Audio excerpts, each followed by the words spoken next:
je propose un petit voyage dans l'univers Bitcoin où il sera question de certains projets actuels, de leur développement.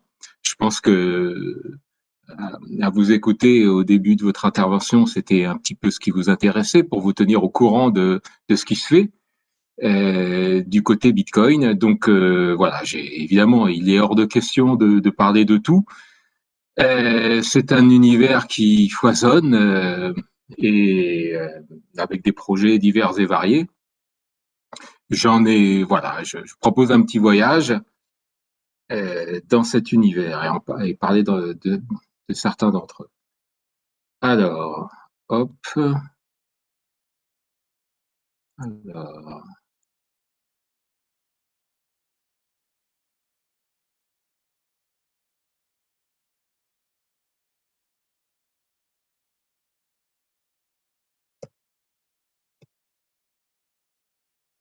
Donc, oui, il m'arrive de donner des cours sur le sujet. Là, ce n'est pas un cours du tout sur Bitcoin. Il m'arrive également de présenter des articles de recherche que j'ai coécrit avec Ricardo Pérez Marco. C'est pas le cas non plus. Je présente pas ici d'articles particulièrement. Donc juste un voyage et une description de différents projets en mettant l'accent sur ce qui pourrait changer à court terme, à moyen terme, à long terme. Étant entendu que je suis surtout un spectateur, euh, disons que je suis pas un développeur, voilà. Euh, bon, je suis un acteur au sens juste où on essaye de prendre du recul et d'écrire des articles, mais je suis absolument pas un développeur.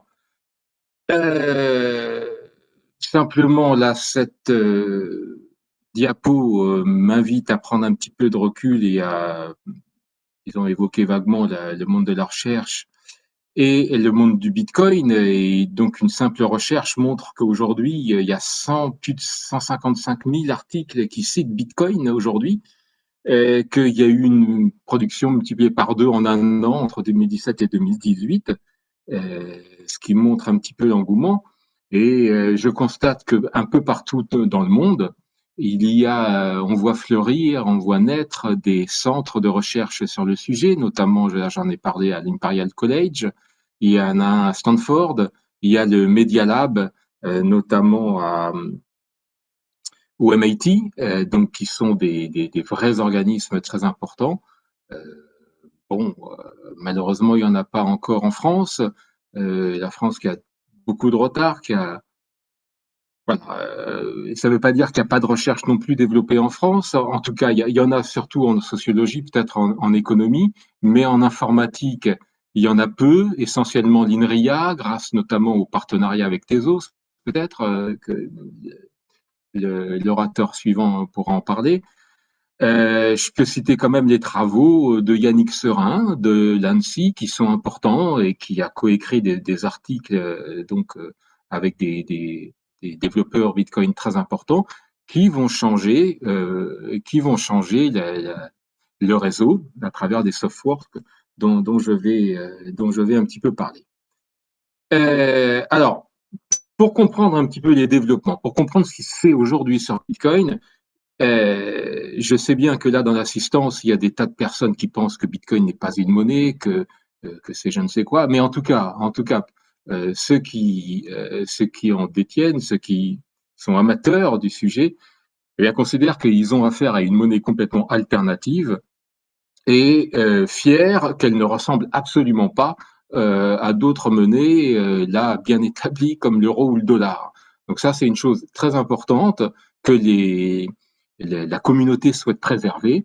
En tout cas, elle met en avant le fait que c'est une monnaie résistante à la censure, que Satoshi lui-même proposait avec cette monnaie un nouveau territoire de liberté, et que en écrivant ce qu'il a, disons, la une du Times dans le premier bloc, il y a une du Times d'ailleurs dans le premier bloc de la blockchain du Bitcoin, eh bien, il inscrit, disons, l'histoire du Bitcoin comme une réaction aux dérives de la haute finance.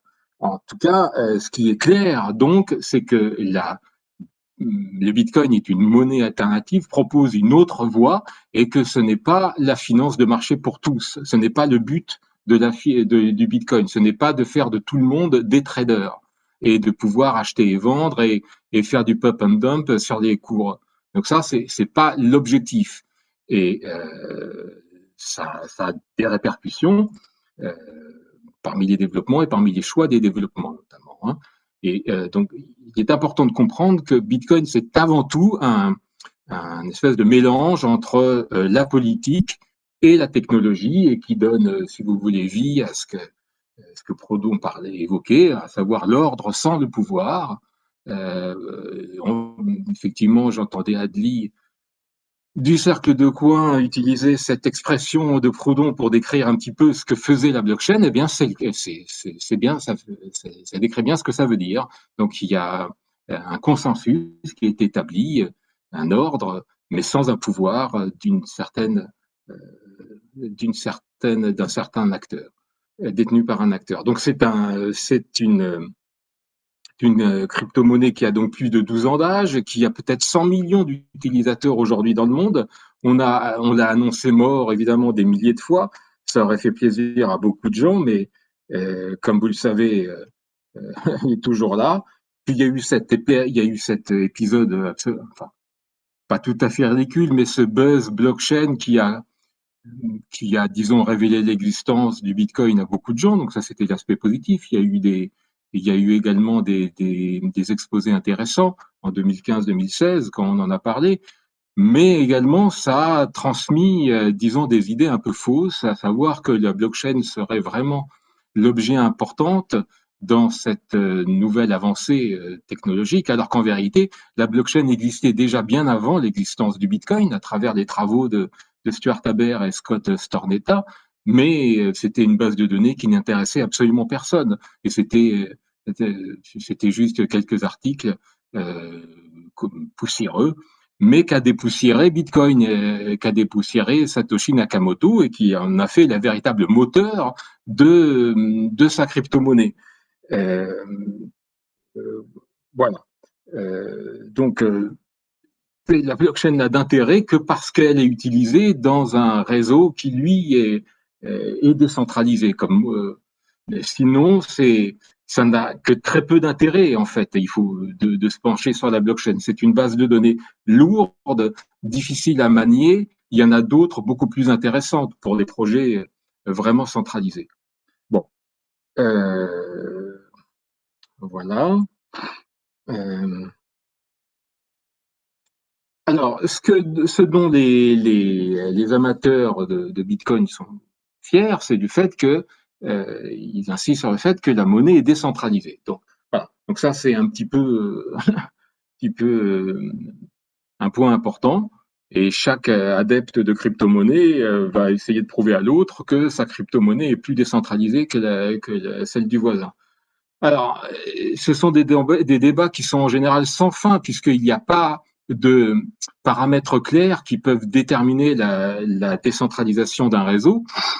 Et donc, voilà, donc, à partir de là, on peut dire un peu n'importe quoi. Mais néanmoins, même s'il n'y a pas de critères quantitatifs, quand même, il y a des faits. Il y a qu'en 2009, début 2009, un individu ou un groupe d'individus a mis à disposition du public un logiciel et tout le monde pouvait le télécharger et gagner de l'argent comme ça, et sans que le créateur, lui, n'en gagne, sinon en minant lui-même. Ça n'a rien à voir avec un autre modèle de création de crypto-monnaies où là, il y a derrière une fondation qui prémine des pièces de monnaie et qu'elle vend ensuite aux plus offrants. Ce sont deux modèles qui sont radicalement différents. Il est possible qu'ensuite la richesse soit répartie, mais la décentralisation, c'est pas le fait que la richesse soit répartie entre des mains différentes. C'est également le fait que il n'y a pas de fondation derrière. Il n'y a pas de pouvoir, il n'y a pas un acteur qui joue un rôle déterminant par rapport aux autres et peut, et peut influencer la politique de la crypto-monnaie. Donc, Ça, sont vraiment c'est vraiment un point très important et notamment on a surestimé largement le rôle des développeurs Bitcoin, le rôle des développeurs de Bitcoin Core dans le développement du Bitcoin. Essentiellement, ils se contentent de proposer un logiciel qui peut être utilisé, qui peut durer à être copié, un client qui propose également de la documentation et un wallet qui était initialement Bitcoin Qt de temps de Satoshi. Mais le véritable pouvoir est détenu surtout dans les mains des mineurs et des utilisateurs de Bitcoin. Et là, c'est aussi intéressant. Donc, comment ou quelle perspective pour Bitcoin, c'est aussi un point là. Hein. Comment, quelle gouvernance pour Bitcoin et même plus généralement, quelle gouvernance pour les crypto-monnaies. Donc, c'est même 12 ans après, Bitcoin n'a pas vraiment réglé l'histoire. Il faut comprendre que, par exemple, les 2 dernières années, Bitcoin, disons, les développeurs proposaient, disons, proposaient aux mineurs de voter, et si les mineurs disaient à 95% oui, eh bien la modification du protocole était effectuée. C'était quand même un peu, peut-être un peu exagéré, et notamment on a vu les problèmes que ça a causé lorsqu'on a voulu modifier le protocole de manière très légère, en voulant fixer un bug qui s'appelle la malléabilité des transactions, qui aurait dû être voilà, un peu inoffensif, mais néanmoins, il y a eu énormément de résistance de la part des mineurs. On s'est aperçu que voilà, ils trichaient un petit peu, ils n'avaient pas intérêt à ça. Il y a eu la sombre histoire d'Acid Boost. Euh, mais, euh, mais si vous voulez, c'est la preuve que Bitcoin, en tout cas depuis le début, marche un petit peu doucement, ne veut pas la preuve que Bitcoin est d'une certaine façon fidèle toujours à l'esprit de son créateur, Satoshi Nakamoto. La meilleure façon de voir la chose, c'est qu'il y a eu très peu de hard fork sur le réseau depuis la création. Hein. Donc, un hard fork, c'est lorsque on enlève des conditions. Hein. Donc, ce qui était vrai, ce qui était faux plutôt devient vrai, et le soft work, ce qui était vrai devient faux. Donc on met plus de conditions, on devient plus royaliste de droit d'une certaine façon quand on crée des soft work.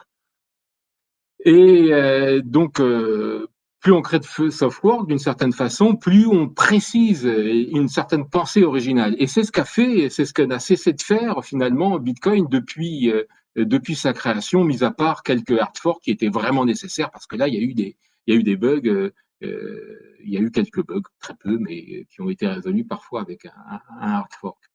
Euh, donc il y a eu comme ça certains épisodes assez intéressants, notamment qu'a décrit ben, différents articles qui en parlent, notamment l'épisode où Bitcoin permet maintenant aux utilisateurs depuis 2011, ce qui a fait beaucoup du reste pour l'essor du réseau, de pouvoir payer de pouvoir développer ce qu'on appelle des contrats multisignatures, pouvoir payer non pas à une seule personne, mais à un groupe de personnes. Et vous voyez, quand on fait un chèque, on a envie juste de signer et puis basta. Ben là, c'est un peu pareil. On paye à un script, on paye au hash d'un script, donc ce qui simplifie vraiment la façon de procéder à des paiements. Euh, donc ça, c'était en 2011, en 2011-2012, et puis l'épisode Segwit. Et puis,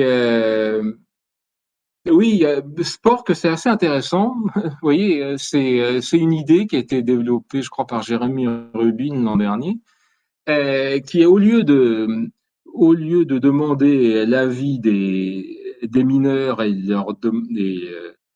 les faire voter, et c'est à 95%, ils disent oui, eh bien on change. Là, c'est différent. Alors, les mineurs produisent donc des blocs avec des preuves de travail. Eh bien, mettons, n'importe quoi, si dans la preuve de travail, il y a un certain, je sais pas moi, s'il y a 1818, par exemple, eh bien, produire un bloc qui a 1818 donne disons, au bout d'un an, on va compter le nombre de blocs avec 1818, et si on a eu peut-être plus de 5% des blocs, on va considérer que les mineurs donnent leur accord. Et donc, de sorte que si un mineur ne veut pas donner son accord, eh bien, et qu'il a pourtant trouvé un bloc avec 1818, eh bien, il va simplement ne pas le diffuser, ce bloc, et donc il va se punir lui-même, il va perdre de l'argent.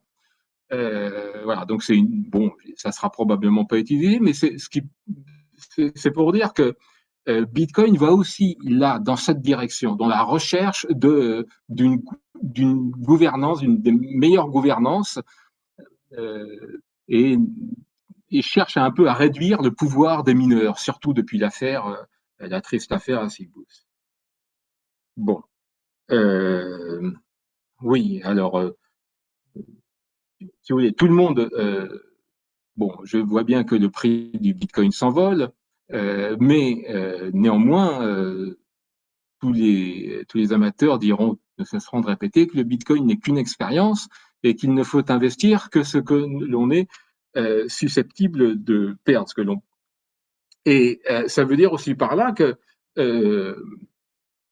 on fait pas n'importe quoi. On a affaire à une forme de monnaie qui est à part et on veut la protéger.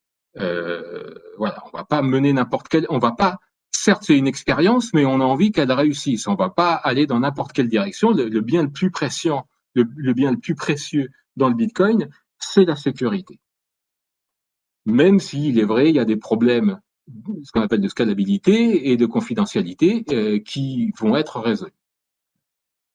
Bon. Euh, Voilà. Alors, je ne sais pas s'il faut que j'accélère ou pas. Je vais aller continuer un petit peu sur ce rythme et puis j'accélérerai éventuellement si besoin. Donc, Bitcoin, alors j'ai pris des chiffres là qui évoluent évidemment jour le jour. Donc, c'est à peu près 10 000 nœuds aujourd'hui. Alors, on parle que de la blockchain pour parler de Bitcoin, mais évidemment, c'est faux. Le Bitcoin, c'est 3 bases de données en vérité. Hein. Il y a l'histoire des transactions qui sont écrites dans effectivement tous les blocs minés par le réseau, et ces blocs sont enchaînés les uns et aux autres et constitue donc cette fameuse chaîne de blocs, cette blockchain, ce timestamp server, serveur d'horodatage dont parlait Satoshi, puisque c'est comme ça que l'appelaient Stuart Haber et Scott Scornetta. Donc, à côté de cette blockchain qui fait plusieurs centaines de gigas, eh bien, on a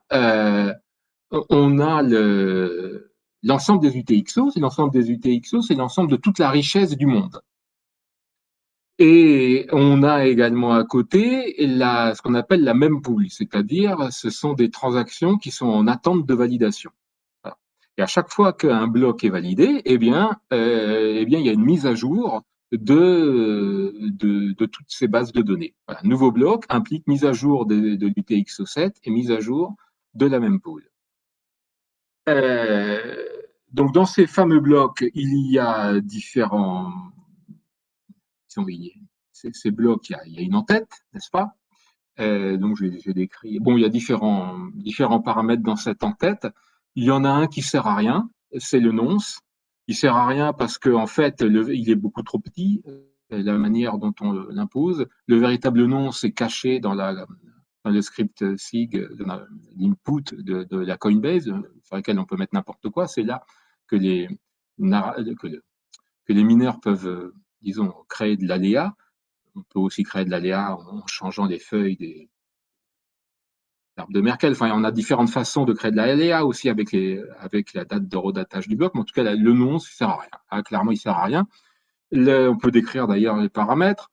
La version, bon, bah, si on veut faire un soft fork, c'est important, notamment. Le hash du bloc précédent, ça, c'est la définition de la blockchain. La racine de Merkel, c'est juste disons, c'est l'ADN d'une certaine façon de toutes les transactions qui sont enregistrées dans le bloc.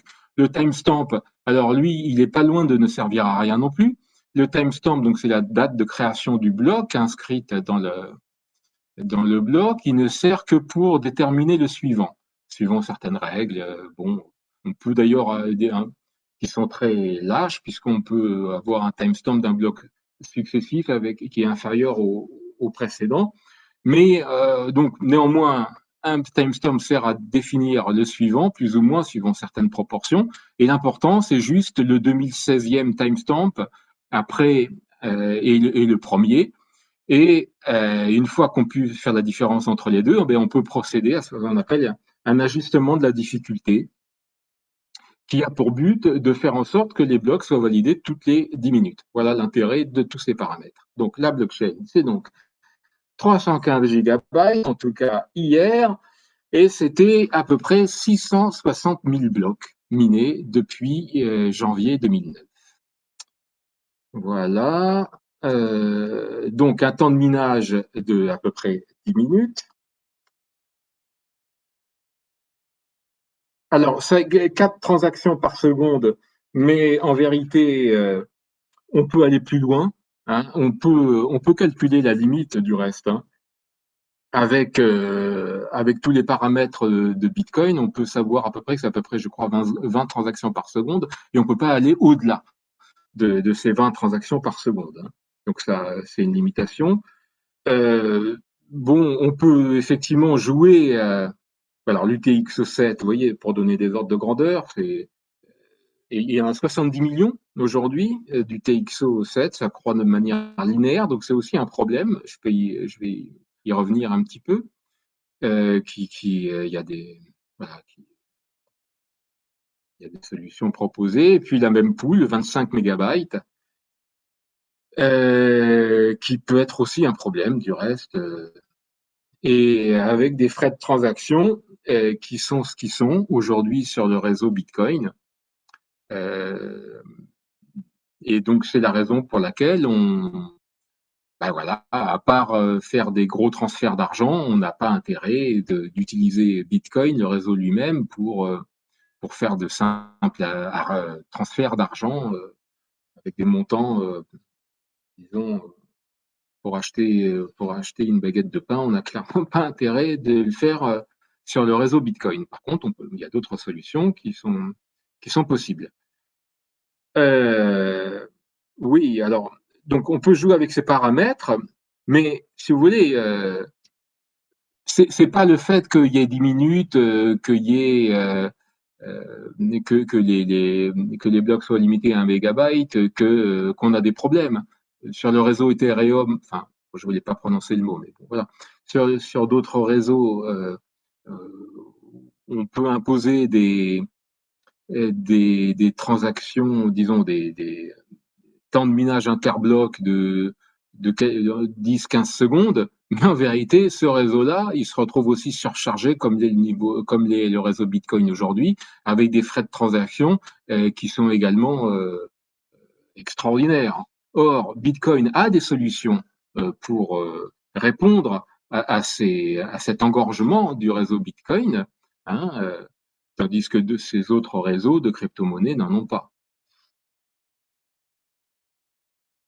Donc, au niveau du consensus, en gros, ça va. Le consensus prévu par Satoshi n'a pas vraiment été modifié depuis sa création, n'est-ce pas?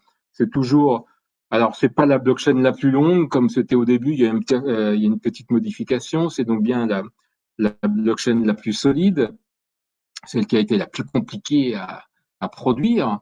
Et de fait, oui, il n'y a pas de problème parce que le principal problème qu'il peut y avoir, c'est un problème de double dépense et maîtrisé, hein, si on est dans des bonnes conditions. Donc, l'idée de Satoshi, c'est pas de trouver un réseau dans lequel il y a a priori pas d'arnaque possible, comme les gens cherchaient à faire avant lui. Non, c'est de trouver un réseau dans lequel, sous certaines conditions, il n'y a pas d'arnaque. Voilà.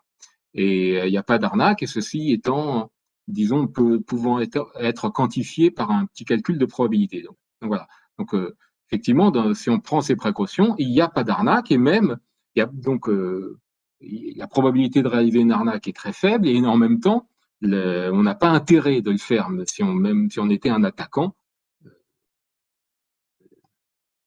Disons, c'est pas parce que la probabilité d'une attaque est faible qu'on va pas le faire. Hein. La probabilité de gagner au loto est faible, néanmoins, il y a des gens qui jouent et gagnent, qui jouent toujours au loto. Voilà, donc oui, c'est quand même un peu plus fin. Dire ça, c'est quand même un peu plus fin que de dire juste un simple calcul de probabilité. Mais bon, bref, je passe là-dessus. En fait, si vous voulez, il y avait trois choses, clairement, dans l'esprit de Satoshi et des gens au début. Il y a trois choses, trois quantités. La première, c'est la vitesse de calcul des mineurs, c'est-à-dire le nombre de hash qu'on est capable de calculer à la seconde. C'est la première quantité. La deuxième quantité, c'est le pourcentage de blocs qu'un mineur est capable de caser dans la blockchain officielle. C'est-à-dire que si il est capable de, je sais pas, de mener que 25 hash par seconde et les autres 100 hash par seconde, eh bien, au final, dans la blockchain officielle, il aura un quart, il aura que 25% des blocs minés, des blocs minés officiels. Donc ça, vous voyez, c'est première chose, la vitesse de hash, calcul de hash. Deuxième chose, le pourcentage de blocs minés dans la blockchain officielle. Et puis, troisième chose également, c'est le rendement par unité de temps. Là, c'est pas par unité de bloc, c'est par unité de temps. Voilà, donc, c'est trois choses a priori différentes. Et dans l'esprit de Satoshi et de beaucoup de gens, il était clair, en tout cas au départ, que ces trois choses étaient égales. Mais c'est faux. Alors, c'est fou et en fait, oui, donc comme l'a dit l'orateur précédent, il y a cette fameuse, des fameuses stratégies déviantes, donc je ne vais pas passer non plus une heure dessus, mais brièvement, pourquoi c'est faux? Alors, il est très facile de se rendre compte finalement que euh, qu'on peut caser dans la blockchain officielle plus que ce que nous offre notre vitesse notre puissance de calcul. Hein. Regardez, juste sur cet exemple, vous voyez, c'est une stratégie où l'on ne publie ces blogs que si on est sur le point d'être rejoint par des autres mineurs. Eh bien, donc là, c'est les autres qui trouvent un bloc, tout court. Là, c'est l'attaquant trouve un bloc, et puis il est rejoint. Bon, alors il y a un nouveau bloc qui met tout le monde d'accord. Et puis là, vous voyez, là, il mine deux blocs et les autres minent un bloc. Alors il est sur le point d'être rejoint, il balance tout, il publie tout, il prend le pouvoir. Là, par exemple, il mine deux blocs, hop, il en mine encore un, il a donc trois blocs d'avance. Là, il en a plus que deux, trois, quatre, trois, deux, trois, deux, un. Un bloc d'avance uniquement, il est sur le point d'être rejoint, il publie, etc. Et donc, on peut représenter finalement comme ça la suite des découvertes des blocs par des lettres S et H. Et on s'aperçoit, en tout cas pour cette stratégie-là, que si on, bon, mis à part ces petits cas-là, si on nommait les deux premières lettres et la dernière, on a ce qui s'appelle un objet très connu en maths, qui s'appelle, enfin en informatique surtout, un mot de Dicke. Hein, donc, c'est la distribution est donnée par les nombres de Catalan. Et donc, on peut très facilement en déduire les choses suivantes, que si je veux... Alors, je répète tout ça, je suis un mineur, je répète sans arrêt ces attaques. Eh bien, grâce au fait que j'ai affaire à des mots de Dicke, je peux calculer à ce moment-là le nombre de blocs que je valide par attaque, moi attaquant, que je peux comparer ça au nombre de blocs officiels minés. Et le fait est que ça devient plus grand que Q, que ma puissance de hachage relative. Donc ça, on n'y peut rien. Voilà. Ça, on pourra toujours gruger là-dessus. Mais le problème, c'est pas qu'on arrive à avoir un pourcentage de blocs officiels plus important que ce que nous permettrait a priori notre matériel informatique. Le problème, c'est que c'est rentable. Le problème, c'est que ça peut être rentable. Et que si ça peut être rentable, c'est parce que les blocs officiels, toujours, viennent toutes les 10 minutes, en moyenne.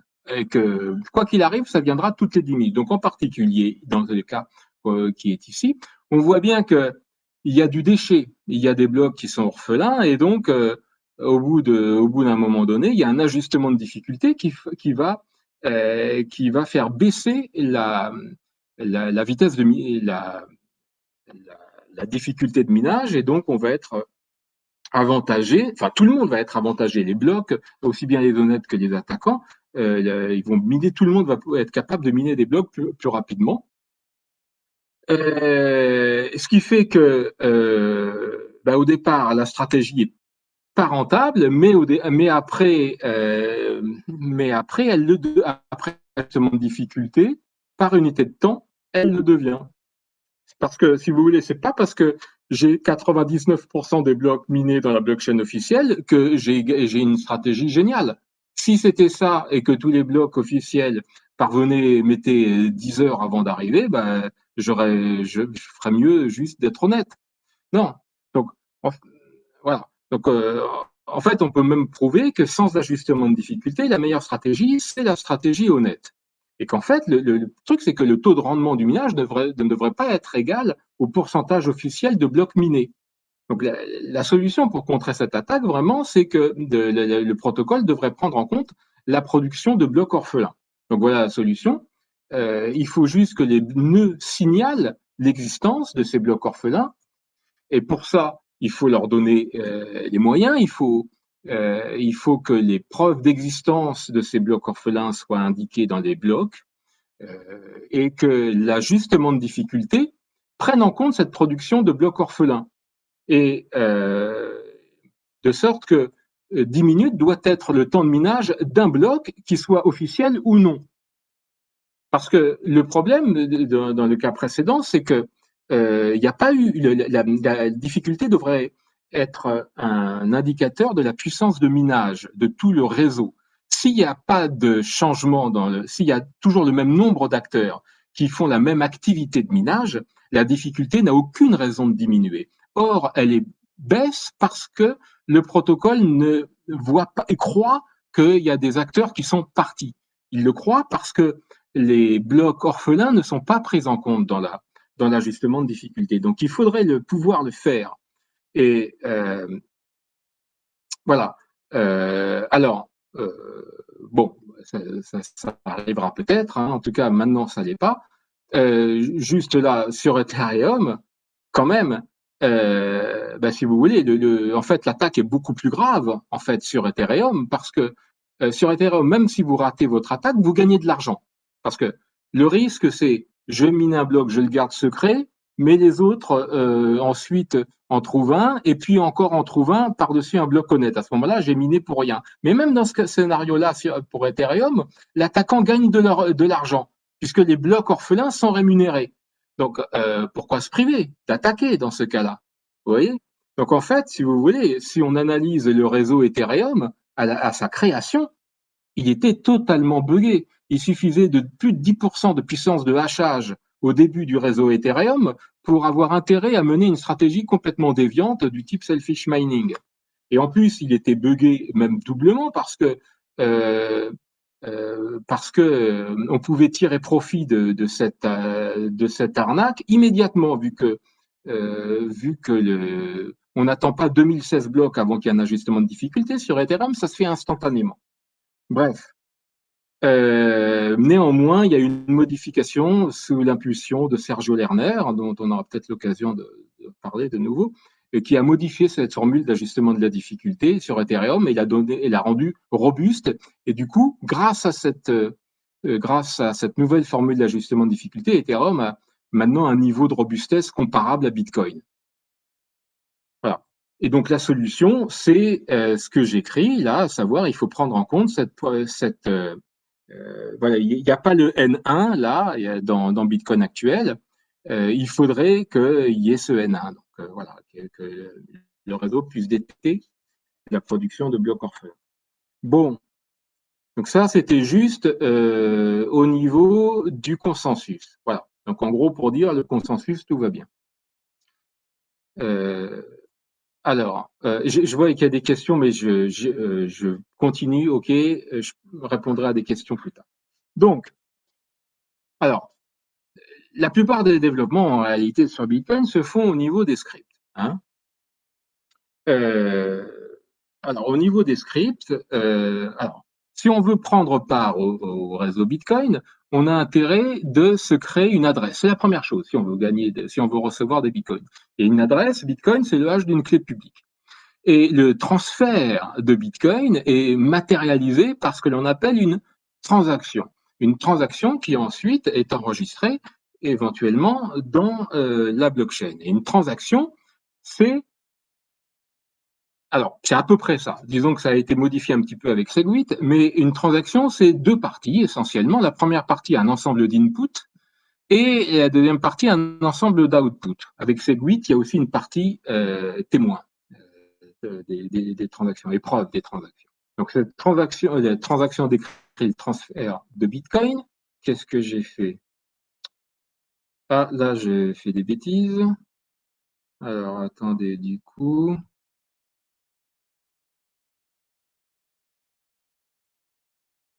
Voilà. Oui. Alors, donc une transaction décrit le transfert de Bitcoin. Alors, un output, pour comprendre, un output, c'est un ensemble de, de couples hein, qui sont. Donc, j'ai j'ai un montant et puis j'ai une condition pour pouvoir débourser cet argent.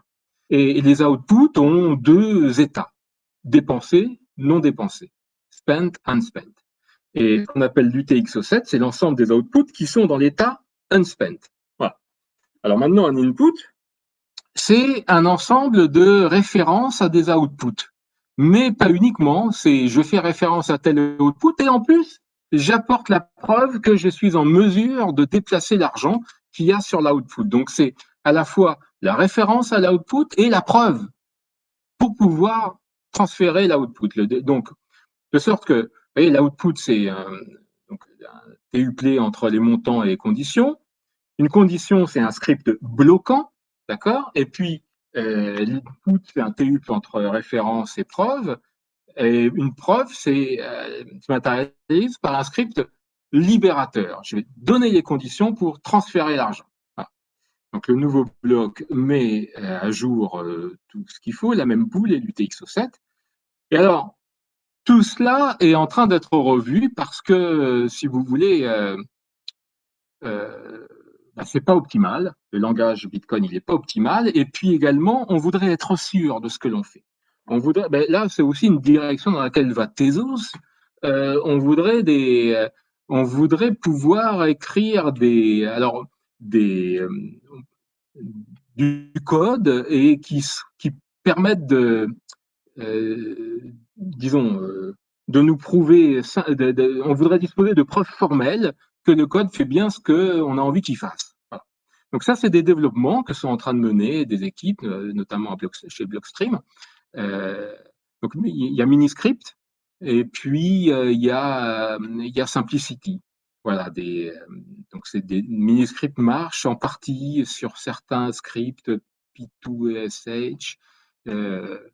Voilà, mais Simplicity est en voie de développement. Où va Bitcoin? Bitcoin va dans cette direction-là. Hein. Alors, une demande d'annotation, je refuse. Hop. Alors, donc,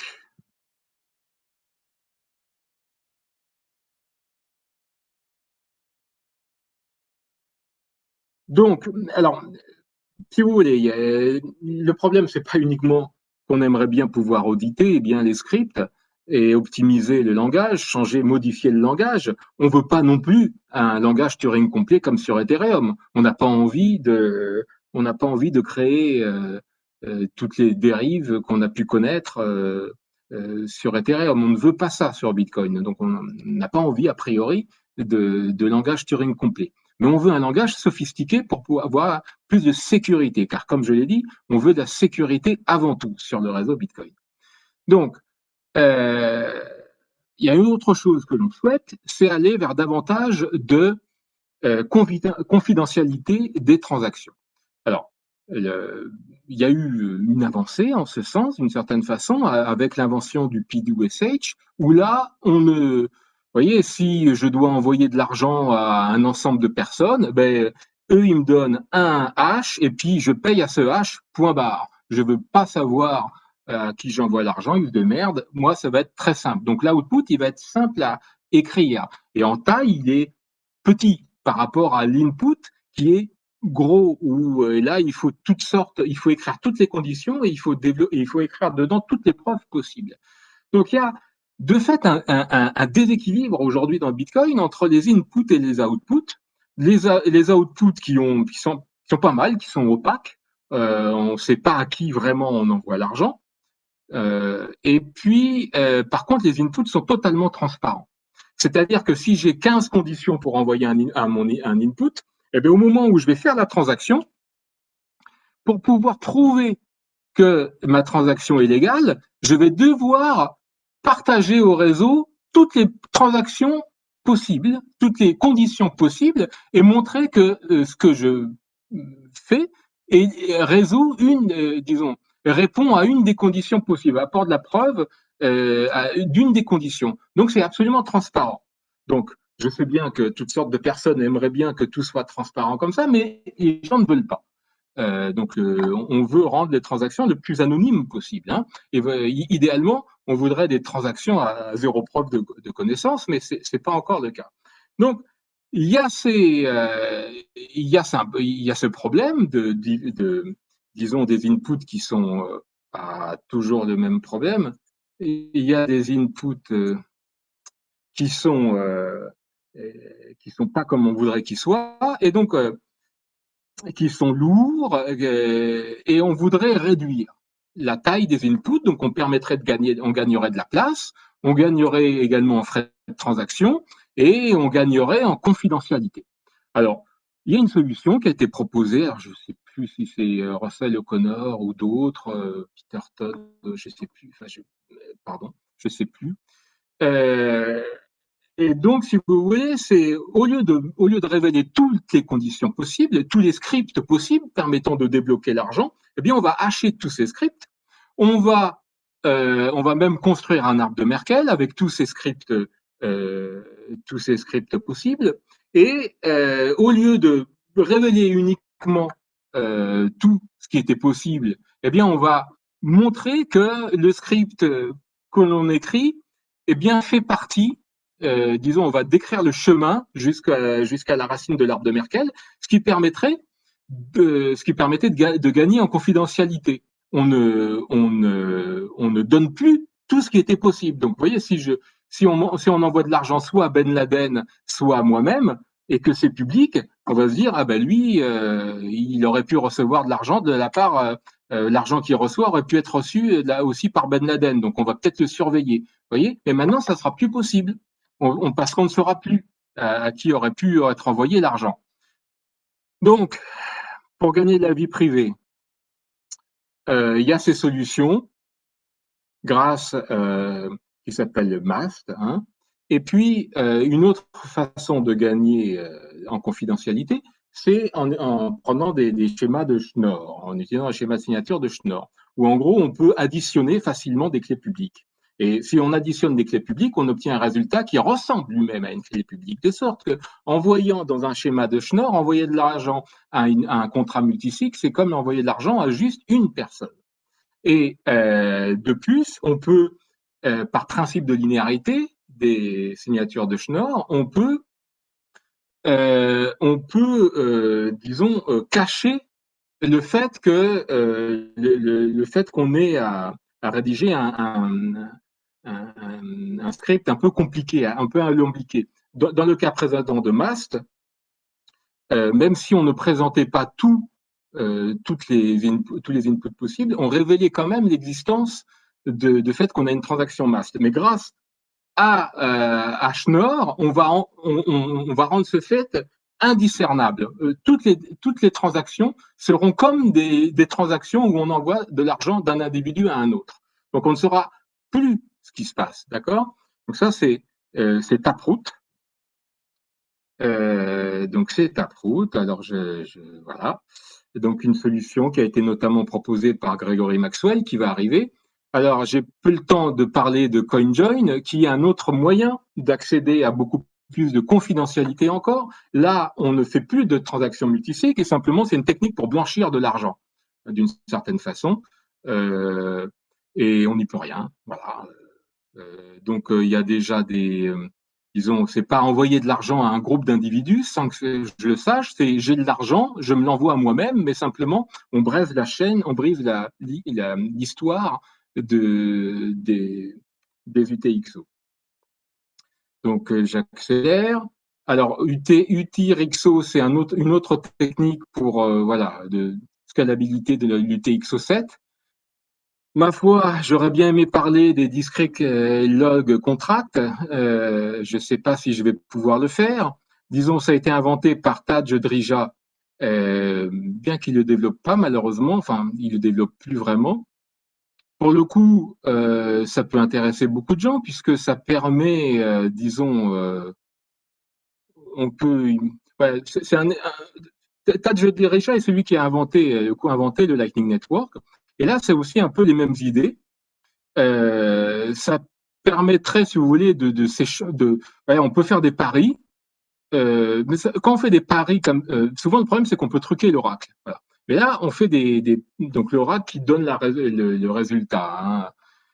Et là, on peut pas truquer. Il est discret, ce qu'on appelle l'oracle. Hein. Et donc c'est une technique qui peut donner lieu comme des canaux de paiement, mais là, l'équivalent, ce serait plus, il faudrait imaginer plus des chambres, une espèce de chambre de compensation, mais complètement décentralisée. Voilà. Ça, c'est tout à fait possible. Enfin, en tout cas, voilà, c'est pas extrêmement compliqué, mais Lightning, c'est pas non plus extrêmement compliqué. Euh, alors, bah, du coup, il y avait Lightning. Euh, Lightning, donc, c'est une solution, vous voyez, pour apporter de la scalabilité au réseau. Donc, qui tire profit du fait que on a affaire avec le Bitcoin à une monnaie programmable. Donc, euh, disons, effectuer ce qu'on appelle des paiements conditionnels. Et donc, on envoie de l'argent que si on obtient un secret, et puis voilà, on se partage des secrets, et on peut comme ça créer ce qu'on appelle des canaux de paiement. C'était des choses qui étaient connues, en fait, depuis les années 2013, peut-être, même avant. Il y a eu différents projets, et puis on a surtout retenu celui de Tadge Drija et Joseph Koun. Donc, ça permet des paiements quasi instantanés, des débits illimités, quasi illimités. Bon, il y a différentes attaques qui sont quand même possibles, c'est pas dépourvu d'attaques. Il y a, euh, si vous voulez, il y a le réseau est d'autant plus, en tout cas en général, le réseau est d'autant plus efficace que les gens y mettent de l'argent dedans, hein, en gros. Et donc là, comme pour CoinJoin, comme pour aussi Lightning Network, on a intérêt à mettre de la liquidité dans le réseau. Donc ça, c'est une chose qu'on voit apparaître dans toutes les crypto-monnaies même, c'est le marché de la liquidité. Hein. Si on veut blanchir son argent, on a intérêt d'apporter de la liquidité au CoinJoin. Si on veut si on veut faire monter en puissance le réseau Lightning, on a intérêt aussi d'apporter de la liquidité. Et on peut être rémunéré après par des frais de transaction. Donc ça, c'est le marché de la liquidité hein, qu'on voit. Alors Lightning, c'est fait. Il y a d'autres solutions qui sont là centralisées. C'est pas Lightning est décentralisé. Les sidechains, c'est on voudrait rendre interopérable des différentes blockchains, mais c'est pas le cas. C'est pas le cas, c'est pas possible. Par contre, si une des blockchains est particulièrement centralisée, alors on sait faire. En gros, c'est ça. Donc, centralisé, là en l'occurrence, centralisé, c'est centralisé autour d'une fédération d'acteurs. Donc là, il y en a différentes, il y en a deux, en tout cas à ma connaissance. Il y a Liquid, surtout porté par Blockstream, et RSK, porté par le RSK Lab. Donc là, il n'y a pas, de même que sur Lightning, il n'y a pas de création monétaire, c'est juste un endroit où on échange l'argent. Et bien de même, sur Sidechain, il n'y a pas de création monétaire, on échange de l'argent très rapidement et de manière confidentielle, là encore. Hein. Donc tout ça, tous ces projets vont probablement causer beaucoup de soucis aux régulateurs, mais on n'y peut rien, c'est pas la peine. C'est des projets, c'est des crypto-monnaies qui sont de plus en plus confidentielles. Et là, à moins d'interdire aux gens de faire des mathématiques, je ne vois pas comment on peut interdire. Je pense que, bon, on peut en parler de ce problème, mais voilà. Donc, Liquid, c'est comme il y a pas de preuve de travail. Les blocs sont minés à peu près toutes les minutes par certains acteurs qui font partie de la fédération. Donc, il n'y a pas de création monétaire. Par contre, il y a toujours des frais de transaction. Et Liquid, aussi bien Liquid que RSK, permet donc de faire des choses qui n'étaient pas absolument possibles dans Bitcoin. Notamment, on peut faire appel à d'autres langages de programmation. Et là, on peut faire comme sur Ethereum notamment, mais avec en beaucoup plus, parce qu'il n'y a pas ce problème de scalabilité comme sur Ethereum. Donc on peut reproduire sur Liquid ou RSK, par exemple, ce qui fait le succès actuellement d'Ethereum, c'est-à-dire les fameux automated market makers, les AMM, qu'il n'y a aucun problème, en tout cas technique, pour pouvoir le faire sur des sidechains du Bitcoin. Et on peut notamment, si on peut le faire, c'est parce qu'on peut facilement donc émettre des jetons comme sur ces sidechains, comme le fait Ethereum. Donc, ce qui donne lieu possiblement à une nouvelle DeFi, mais sur le réseau Bitcoin. Désolé, j'avais l'intention de parler davantage, mais j'espère avoir donné quand même l'idée que ce qui est important sur Bitcoin, c'est pas de développer une finance débridée, une DeFi, c'est pas le but de Bitcoin. Le but de Bitcoin, c'est la sécurité, avant tout, de l'argent qui et cherche à davantage de confidentialité et de scalabilité. Voilà. Euh, et puisque l'histoire est faite essentiellement de soft fork depuis le début, on peut dire que le projet est fidèle à celui qui avait été imaginé par Satoshi Nakamoto, mais qui n'est pas non plus sans perturbation à venir, si on prend en compte tous les acteurs gigantesques qui sont en train d'arriver sur le Bitcoin et qui vont repartir probablement dès que le cours aura baissé et qui vont faire fluctuer le cours, apporter beaucoup plus de volatilité. Merci beaucoup, Cyril.